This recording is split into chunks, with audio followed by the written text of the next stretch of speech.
Annabel Rama naiyak at naglabas ng kanyang saloobin hinggil sa pakikipaglaban ng kanyang manugang na si Alexa Gutierrez sa sakit nitong leukemia.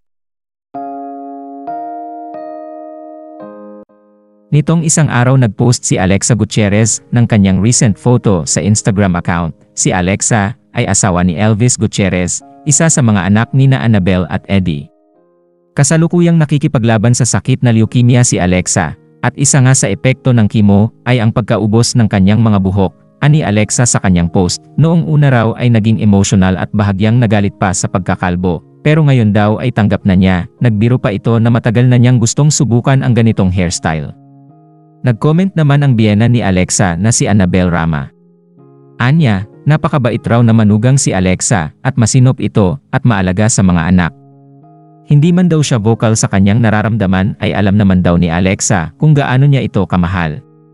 Habang isinusulat nga raw niya ang kanyang mensahe, ay hindi niya mapigilang umiyak. Hiling rin niya na mas lakasan pa ni Alexa ang kanyang loob at huwag itong mag-alala dahil ready silang gabayan ang mga anak nito habang nagpapagaling siya. Sorry Alexa, ngayon lang ako nag-comment sa'yo. Kasi sobrang affected ako sa nangyari sa'yo. Hindi pa rin ako makapaniwala. Kasi ang bait-bait mong manugang at sobrang masinop sa pamilya mo.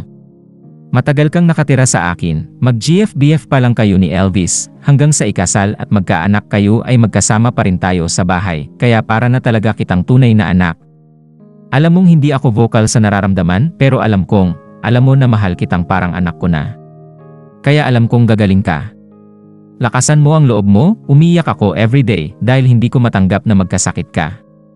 Habang pinapatext ko ito, hindi ko mapigilan umiyak. I love you Alexa. Don't worry na kalbo ka, para sa akin ikaw ang pinakamagandang kalbo.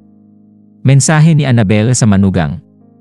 Agad naman bumuhos ng mensahe at panalangin para sa agarang pagaling ni Alexa mula sa kanilang mga kapamilya, mahal sa buhay at kaibigan sa industriya, at pangako ni Rufa Gutierrez, "You're not walking this path alone Alexa.